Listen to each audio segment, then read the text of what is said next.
থেকে কথা বলা শুরু করি। সূরা হুজুরাত পড়বেন, সূরা হুজুরাত। এই সূরার প্রথম 4টা আয়াত পড়লে বুঝতে পারবেন আল্লাহ রাব্বুল আলামিন সাহাবীদেরকে শিক্ষা দিচ্ছেন। কাদেরকে? নবীর সাহাবীদেরকে শিক্ষা দিচ্ছেন যে যখন রাসূল সাল্লাল্লাহু আলাইহি ওয়াসাল্লাম কথা বলবেন, তোমরা তার কণ্ঠস্বরের উপরে তোমাদের কণ্ঠস্বর নিয়ে যাবে না। যদি রাসূলের কণ্ঠস্বরের উপরে তোমাদের গলার ভয়েস চলে যায়, তোমাদের আমল ধ্বংস হয়ে যাবে, তোমরা টেরই পাবে না। এখন রাসূলের কথাগুলো কারা বলেন? আলেম ওলামারা, দ্বীনের দায়ীরা, মুআল্লিম মুবাল্লিগরা। যে মজলিসে কোরআন এবং সুন্নাহর কথা হবে, আল্লাহ এবং তার রাসূলের কথা হবে, সেখানে উচ্চস্বরে কথাবার্তা বলা যাবে না। এটা আমার মত। এটা সরাসরি কোরআনে নাই, কিন্তু আমার মত এটা। উচ্চস্বরে অপ্রয়োজনীয় কোনো কথা চিৎকার চেঁচামেচি করা যাবে না। আমরা এখানে ইতমিনানের সাথে বসবো, হয়তো 1 ঘন্টা আলোচনা হবে। এই 1 ঘন্টা আমরা আপোষে কোনো কথাবার্তা বলবো না ইনশাআল্লাহ। মোবাইল ফোনে এত ব্যস্ত হওয়ার কোনো প্রয়োজন নাই। রেকর্ড হচ্ছে, আমাদের অফিসিয়াল মিডিয়া আছে, ইনশাআল্লাহ সময় মতো ইউটিউবে পেয়ে যাবেন ইনশাআল্লাহ। টেনশনে কিছু নাই, তখন ডাউনলোড করতে পারবেন, শেয়ারও করতে পারবেন। আর এই যে সেলফি তোলা আর ছবি তোলার যে সংস্কৃতিটা চলছে আর কি, এগুলোর মধ্যে ডুবে যাবেন। এগুলো আমাদের সংস্কৃতি না। আমাদের সংস্কৃতি কতটুকু? সালাম, আসসালামু আলাইকুম রাহমাতুল্লাহ, ভাই কেমন আছেন, মুসাফা করা, এতটুকু ব্যাস। মুসাফা করার ফজিলত সম্পর্কে একটা হাদিসের মধ্যে এসেছে, মুসাফা করার পরে এই দুইজন ব্যক্তি বিচ্ছেদ হওয়ার আগেই তাদের সগীরা গুনাহ সব ঝরে পড়ে যায়। ছবি তুললে কোনো নেকি আছে এমন কোনো হাদিস আমার জানা নাই। ছবি তুললে, সেলফি তুললে আর ভিডিও করলে, লৌকিকতা প্রদর্শন করলে কোন একটা নেকি হবে, এটা আমার জানা নাই। কোন হাদিসে পাবেন আমার মনে হয় না, আমি চ্যালেঞ্জ করলাম। বরং একটা হাদিসে এসেছে, বিনা প্রয়োজনে অপ্রয়োজনীয় যারা ছবি আর মূর্তি তৈরি করবে এবং এগুলো তো অভ্যস্ত হয়ে যাবে, কিয়ামতের দিন আল্লাহ পাক তাদেরকে কঠিন শাস্তি দেবে। আল্লাহ পাক বলবেন যে তুমি যা সৃষ্টি করেছিলে এর মধ্যে এখন প্রাণ সঞ্চার করো, মানে একে রূহ দাও, প্রাণ সঞ্চার করো। ব্যক্তি পারবে না, তখন তাকে এই কারণে আযাব দেওয়া হবে। আমরা কি এটা চাই? এই যে আমরা পাসপোর্ট সাইজের ছবিটা ইউজ করি আমাদের এনআইডি কার্ডের মধ্যে, পাসপোর্টের জন্য, ভিসার জন্য, আলেম ওলামাদের ইস্তেহাদ, এটা ইস্তেহাদ যে এই একটা ছবি জায়েজ হতে পারে। এটা ইস্তেহাদ, সরাসরি কোরআন সুন্নাহয় পাবেন না। কারণ ইসলামিক কালচারের সাথে এমন বিষয় ছিল না।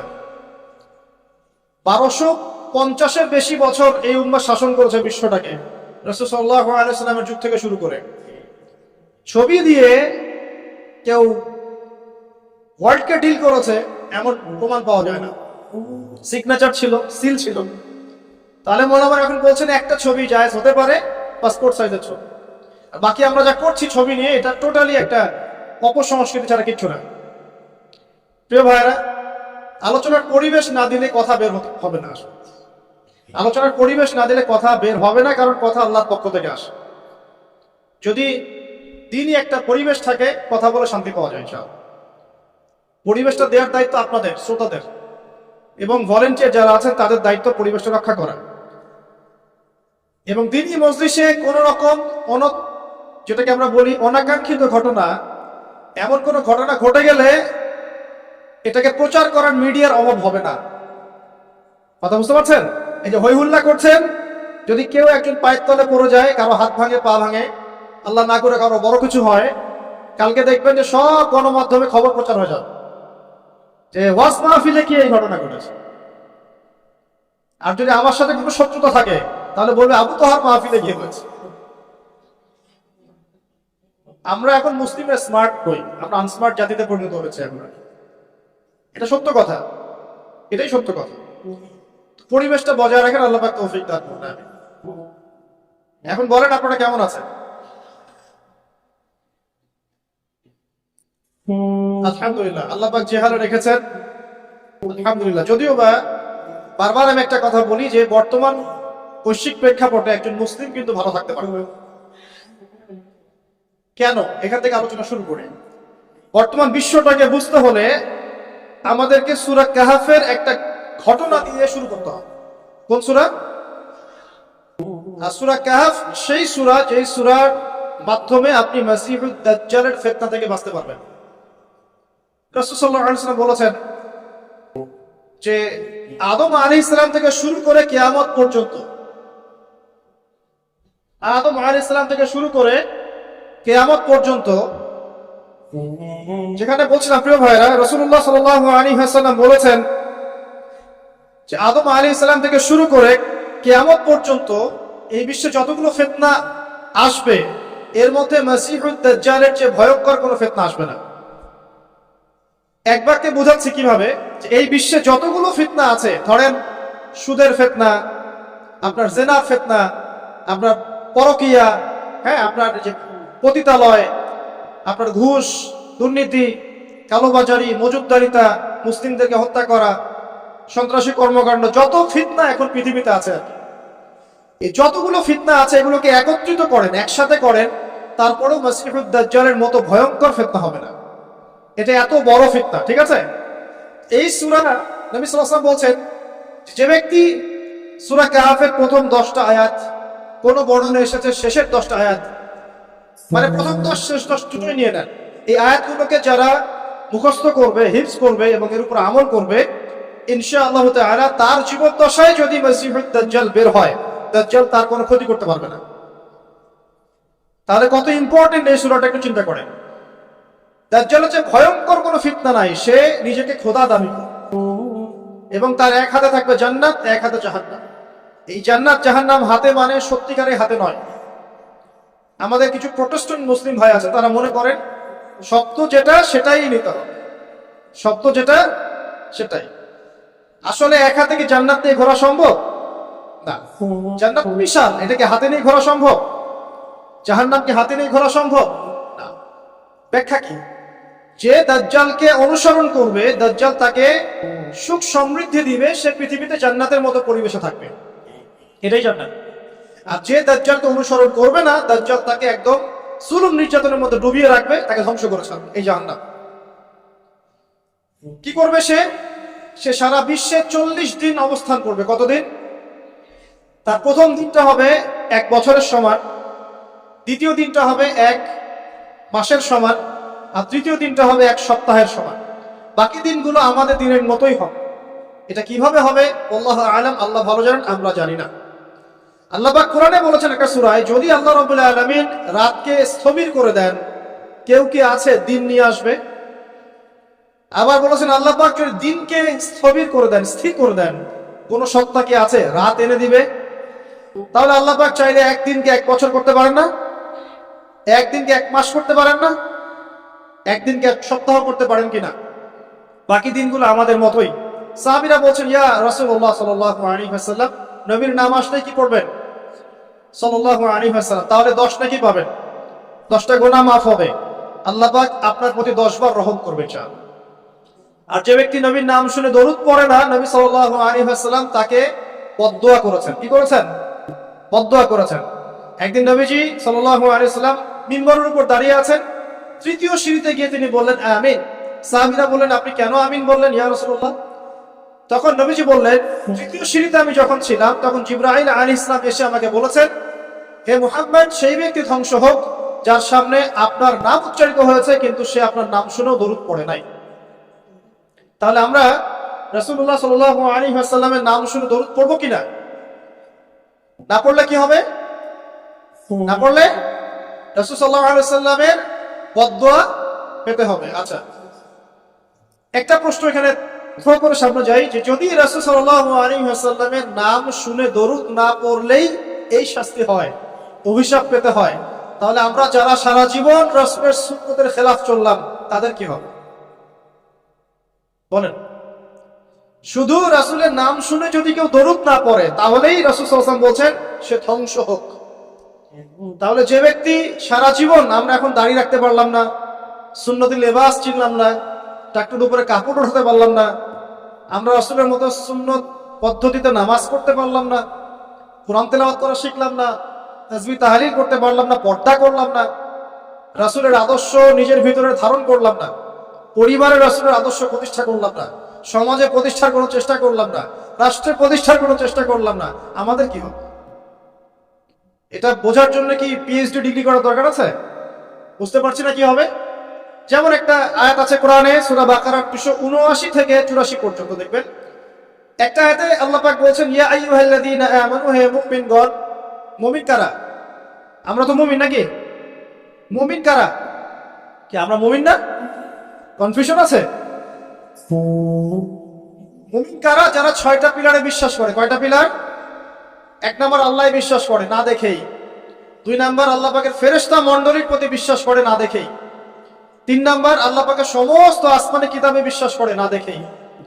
4 নাম্বার আল্লাহ পাকের প্রেরিত রাসূলগণের প্রতি বিশ্বাস করে না দেখেই। আমরা কি নবীজিকে দেখেছি? দেখি নাই। সাহাবীরা দেখেছেন। যে ব্যক্তি পরকালে বিশ্বাস করে না দেখেই, এবং তাকদীর বা ভাগ্যের ভালো মন্দে বিশ্বাস করে না দেখেই। এই 6টা পিলারে যে ব্যক্তি মনে বিশ্বাস করে, মুখে স্বীকৃতি দেয় এবং কাজেও বাস্তবায়ন করে, তাকে বলা হয় মুমিন। শুধু মুখে বলে, কাজের কোনো ফিকির নাই, মুমিন বলা যাবে? নামাজ পড়তে হয় জানে, এতটুকুই। নামাজ জীবনে পড়ার তৌফিক হলো না, পড়লো না, তাকে কি আপনি মুমিন বলবেন? আচ্ছা, তো আমরা যদি মুমিন হই, আমাদেরকে আল্লাহ পাক বলছেন, কি বলছেন? ইত্তাকুল্লাহ, তোমরা আল্লাহকে ভয় করো, তোমরা আল্লাহকে ভয় করো। ওয়াযারু মা বাকিয়া মিনার রিবা, এবং সুদের অবশিষ্ট অংশগুলো ছেড়ে দাও। ইন কুনতুম মুমিনিন, যদি প্রকৃত অর্থেই তোমরা মুমিন হয়ে থাকো। তারপরে আল্লাহ পাক বলছেন ওয়া ইল্লাম তাফআলু, তোমরা যদি সুদ না ছাড়ো। কি না ছাড়ো? সুদের আরবি হচ্ছে রিবা, যেটা দিয়ে পুরো ওয়ার্ল্ডের ইকোনমিক সিস্টেম এখন দাঁড়িয়ে আছে। তোমরা যদি সুদ না ছাড়ো, তাহলে কি হবে? ফাযানু বিহারবিন মিনাল্লাহি ওয়া রাসূলিহি, তাহলে আল্লাহ এবং তার রাসূলের বিরুদ্ধে যুদ্ধের ঘোষণা শুনে রাখো। এখন আমাকে বলেন, মুমিন ব্যক্তি যদি, মুমিন হোক আর কাফের হোক আর যেই হোক, সে যদি আল্লাহ এবং তার রাসূলের সাথে যুদ্ধ করে, সে কি পরকালে নাজাত পাবে? মুসলিম হয়ে কালিমা পড়ে সুদ খেয়ে যদি আল্লাহ এবং তার রাসূলের সাথে যুদ্ধ করে, সে কি কবরে প্রশ্নের উত্তর দিতে পারবে? সে হাউজে কাউসারের পানি পাবে? সে নবী সাল্লাল্লাহু আলাইহি ওয়াসাল্লামের সুপারিশ পাবে? এতটুকু বোঝার জন্য কি আমার পিএইচডি করার দরকার আছে? ঠিক একই কথা, যদি আমরা নবীর নাম শুনে দরুদই না পড়লাম, তাহলেই ধ্বংসের কথা বলা হচ্ছে। আর সারা জীবন যদি আমরা রাসূল সাল্লাল্লাহু আলাইহি ওয়াসাল্লামের আদর্শের খেলাফ চলি, তাহলে কি আমাদের পরকালটা শুভ হবে? কি মনে হয়? অতএব আজকের প্রথম নসিহত অনেক হবে ইনশাআল্লাহ। জীবনের প্রতিটা ডিপার্টমেন্ট, আপনার ইবাদত, পরিবার, সমাজ এবং অন্যান্য সেক্টরগুলো, বিশেষ করে অর্থনৈতিক সেক্টরটা রাসূলুল্লাহ সাল্লাল্লাহু আলাইহি ওয়াসাল্লামের আদর্শে ঢেলে সাজানোর চেষ্টা করেন। আল্লাহ পাক তৌফিক দান। পারা যাবে ইনশাআল্লাহ? যাদের দাড়ি নাই রাখবেন তো আজকে ইনশাআল্লাহ। টাকনোর উপরে কাপড় উঠবে ইনশাআল্লাহ। যে মা বোনরা হিজাব করছেন না, পর্দা হবে তো ইনশাআল্লাহ? ইনশাআল্লাহ তাআলা। আবার ডিজিটাল পর্দা করতে যায় না, 3G 4G পর্দা আছে এখন। তো ডিজিটাল পর্দা না, আমরা বলছি ফাতিমা রাদিয়াল্লাহু আনহার মতো পর্দা, আয়েশা রাদিয়াল্লাহু আনহার মতো পর্দা, খাদিজা রাদিয়াল্লাহু আনহার মতো পর্দা। আল্লাহ পাক তৌফিক দান। সহজ 4টা কথা আপনাদেরকে বলে দেই, মা বোনদেরকে বলছি। পোশাকটা এমন হবে না, আপনার পোশাকটা এমন হবে না যে পোশাকটা পরেও গায়ের কাঠামো বোঝা যায়। 1 নম্বর কথা, ফুল স্টপ। এমন বোরখাও চলবে না যে বোরখা পরলে গায়ের কাঠামো দেখা যায়। এটি প্রজেক্টর আছে মানে হয়তো বা দেখতে পাচ্ছেন, বুঝাচ্ছি। এই যে আমার জামার হাতা দেখতে পাচ্ছেন, আমার হাত কতটুকু মোটা আপনি কি বুঝতে পারছেন? আমার মাসল কি বুঝতে পারছেন কত চওড়া? 4 প্যাক না 6 প্যাক? আচ্ছা, এটা কোনো প্যাকই না অবশ্য। আচ্ছা, তো এখন এটা ঠিক আছে পর্দা। এটা যদি আপনার অন্য কোনো অঙ্গ প্রত্যঙ্গ হয়, একই হুকুম। প্রতিটার ক্ষেত্রে কি একই হুকুম? হাতের ক্ষেত্রেও যেমন হুকুম, অন্য সমস্ত অঙ্গ প্রত্যঙ্গের ক্ষেত্রে কি একই হুকুম। বুঝতে পারছি? আর ভেঙে বলার দরকার আছে? এখন যদি এই কাপড়টা এমন হয় যে কাপড় পরেও আমার হাতের কাঠামোটা এভাবে বোঝা যাচ্ছে, দেখেন এখন বোঝা যাচ্ছে যে আমার হাত কতটুকু মোটা, কতটুকু পাতলা, এই পর্দা চলবে না, এই বোরখা। এটা 1 নাম্বার। 2 নাম্বার কি? 2 নাম্বার হচ্ছে কাপড়টা এত পাতলা হবে না যেটা পরেও বাইরে থেকেই ভিতরের অঙ্গ দেখা যাচ্ছে। ঠিক আছে? আচ্ছা, বসেন বসেন, দেখছি আপনার সম্ভবত প্রজেক্টর অফ হয়ে গেছে। একটু দেখেন, আমার এই জামা দিয়ে কি ভিতর থেকে বাইরে থেকে দেখা যাচ্ছে যে আমার হাতের রং কেমন? এটা ঠিক আছে। যদি কাপড়টা এমন হতো যে বাহির থেকেই ভিতরের অঙ্গ দেখা যাচ্ছে, তাহলে এটা পর্দা হতো। 2 নম্বর পয়েন্ট কি তাহলে? এই কাপড়টা এমন হবে না যে কাপড় পরেও বাহির থেকে ভিতরের অঙ্গ দেখা যায়। 2। আমি চেষ্টা করছি সহজ করে বলার জন্য। 3 নাম্বার হচ্ছে কাপড় এমন হবে না যে কাপড়টা পুরুষদের কাপড়ের সাথে সাদৃশ্য আছে। আপনি টি শার্ট, গেঞ্জি, স্কিন প্যান্ট বা পুরুষরা যে পোশাকগুলো পরে এগুলো পরতে পারবেন না। কথা কি বুঝতে পারছেন? এটা 3 নাম্বার। আর 4 নাম্বার হচ্ছে অমুসলিমদের সংস্কৃতির সাথে, তাদের ধর্মীয় কালচারের সাথে সাদৃশ্য আছে এমন কোনো পোশাক আপনার পরা যাবে না। এটা ছেলে মেয়ে উভয়ের জন্যই বলছে। কয়টা বললাম মূলনীতি ভাই? 4টা। মা বোনকে শিখাতে পারবেন তো ইনশাল্লাহ? কাপড় এমন হবে না যে কাপড় এত টাইট যেটা পরলে শরীরের কাঠামো বোঝা যায়, পর্দা হয় নাই, চলবে না। যদি বোরখাও হয় তবুও চলবে না। 2, এত পাতলা হবে না যে বাহির থেকে ভিতরের অঙ্গ দেখা যায়, চলবে না। 3 নাম্বার, পুরুষদের পোশাকের সাথে সাদৃশ্য আছে এমন পোশাক পরা যাবে না। যদিও বা শেষ জামানায় এই শ্রেণীর মেয়েদের সংখ্যা বাড়বে যারা পুরুষের পোশাক পরে রাস্তায় ঘুরবে। আর 4 নাম্বার হচ্ছে অমুসলিমদের ধর্মীয় কালচারের সাথে সাদৃশ্য আছে এমন কোন পোশাক পরা যাবে না। 3 নাম্বারটার ক্ষেত্রে একটা কথা বলে দেই যে নবী সাল্লাল্লাহু আলাইহি ওয়াসাল্লাম বলেছেন শেষ জামানায় এক শ্রেণীর মেয়ে বের হবে। শেষ জামানা বলতে আসলে ওই জামানায়, নবীর জামানায় তারা ছিলেন না, তারা পরবর্তীতে কোনো জামানায় আসবেন, যেটা আমরা এখন দেখতে পাচ্ছি। তো এমন এক শ্রেণীর মেয়ের কথা বলা হয়েছে যে যারা কাপড় পরেও নগ্ন থাকবে। কি থাকবে? নগ্ন। আরবিতে বলা হচ্ছে নিসাউ, তারা এমন এক শ্রেণীর মহিলা হবে কাসিয়াতুন, কাপড় পরে থাকবে, আরিয়াতুন, তারপরেও নগ্ন থাকবে। বোঝানোর প্রয়োজন আছে কি? কোনো প্রয়োজন নাই, অ্যাডাল্ট আপনারা সব বোঝেন। মুমিনাতুন মাইলাতুন, অর্থাৎ নিজেরাও অন্যকে আকৃষ্ট করবে, নিজেরাও অন্যকে আকৃষ্ট করবে এবং অন্যের প্রতি আকৃষ্ট হবে, দুটোই হবে। নিজেরাও আকৃষ্ট হবে, অন্যকেও কি করবে? আকৃষ্ট করবে। ওই যে সিডিউস, নিজেরাও সিডিউস হবে, অন্যকেও সিডিউস করবে। এই শব্দটা 1400 বছর আগে নবী সাল্লাল্লাহু আলাইহি ওয়াসাল্লাম হাদিসে বলে গিয়েছেন।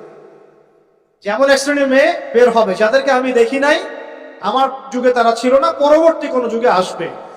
এদের ব্যাপারে নবী সাল্লাল্লাহু আলাইহি ওয়াসাল্লাম বলছেন যে তারা জান্নাতে যাবেও না, জান্নাতের গন্ধও কখনো পাবে না।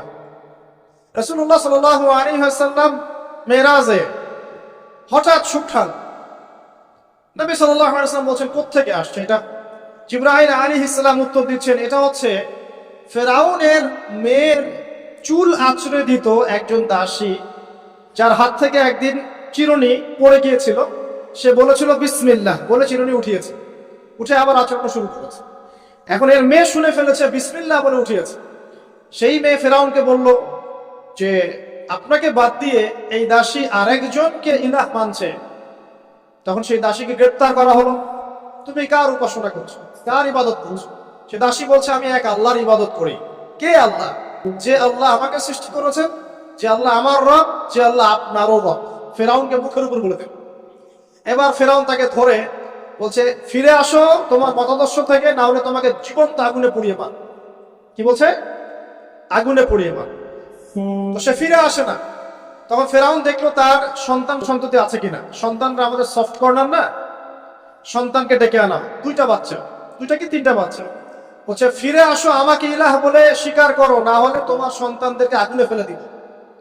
সেই মহিলা বলছে আমার তো মাত্র 3টা সন্তান, আমার যদি এর চাইতেও বেশি সন্তান থাকতো তারপর আমি ফিরে আসতাম।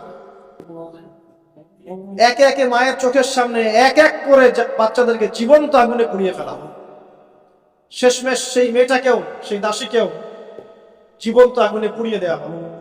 নবী সাল্লাল্লাহু আলাইহি সাল্লামকে জিবরাইল আলাইহিস সালাম বলছেন ওই যে ফেরাউনের দাসী, অনেকে বলেছে তার নাম আসিয়া, এই নামটা কোরআনে নাই। নবীজি পেলেন তো? অন্য কোন নবী পেয়েছেন? অন্য কোন নবীর ক্ষেত্রে এটা দলিল পাওয়া যাচ্ছে না, কিন্তু নবী সাল্লাল্লাহু আলাইহি সাল্লামের ক্ষেত্রে দলিল পাওয়া যাচ্ছে। আচ্ছা, এটা গেল নবীর কথা। এই ঘটনা ঘটেছে মূসা আলাইহিস সালামের যুগে, আর নবী সাল্লাল্লাহু আলাইহি সাল্লাম ঘাট পাচ্ছেন মেরাজে। চিন্তা করতে পারেন কত বছর আগে ঘটনা ঘটেছে, আমরা জানতামই না। কিন্তু যদি মেরাজে নবী সাল্লাল্লাহু আলাইহি সাল্লামের কাছে সুঠানটা না আসতো। সুবহানাল্লাহ। এরপর কি এটা তো নবীর ক্ষেত্রে গেল, সাহাবীদের ক্ষেত্রে কি হয়েছে? একজন সাহাবী যার নাম আনাস বিন নদর, কি নাম? আনাস বিন নদর, নাম করে মনে রাখবেন। উহুদের মাঠে বিশাল যুদ্ধ হচ্ছে, আমরা জানি যুদ্ধের মধ্যে প্রথম দিকে মুসলিমরা প্রায় জয়লাভ করেই ফেলেছে, কিন্তু একটা ভুল, অনলি একটা ভুল। কি ভুল? ওই জাবাল রুমার মধ্যে 50 জন তীরন্দাজ সাহাবীকে রেখে দেওয়া হয়েছে। নবীজি বলেছিলেন, আমরা যদি মরেও যাই, আমাদের গায়ের গোশত যদি পাখি এসে খাওয়া শুরু করে, তোমরা নামবে না এখান থেকে। বুঝতে পারছেন? কমান্ড। এটা হচ্ছে একজন নেতার আনুগত্য। কমান্ড, নেতার আনুগত্য কত বড় জিনিস দেখেন। তো যখন যুদ্ধ শুরু হয়ে গেল, হামজা রাদিয়াল্লাহু আনহু সহ অন্যান্য সাহাবীরা বীর বিক্রমে যুদ্ধ করলেন। অল্প কিছু সময়ের মধ্যেই কাফেররা পালানো শুরু করল। যখন মুসলিমরা বীর দর্পে যুদ্ধ করে, কাফেররা পালিয়ে যায় না? যায় না? মুসলিমরা সবাই ঐক্যবদ্ধ যদি হতে পারতো, কোনো কাফেরের শক্তি ছিল নাকি ইসলামের দিকে চোখ তুলে তাকায়? আজকে আমরা যে বিভক্ত, আমরা বিভক্ত, আপোষে বিভক্ত, বিভিন্ন দলে মতাদর্শে বিভক্ত, আমাদের শক্তি কমে গেছে, হাওয়া বেরিয়ে গেছে। আমাদের যুবকরা এখন পর্নোগ্রাফি, এই গার্লফ্রেন্ড বয়ফ্রেন্ড কালচার, এই মাদক, এই জুয়া, এই জেনার পেছনে ছুটছে। আমরা নামাজ ছেড়ে দিচ্ছি, কোরআন ছেড়ে দিচ্ছি, মা বোনরা পর্দা ছেড়ে দিচ্ছেন। এই জাতি কি বিজয় লাভ করবে নাকি? আগে এই জায়গায় ঠিক করতে হবে, তারপর বিজয় আসবে ইনশাআল্লাহ তাআলা।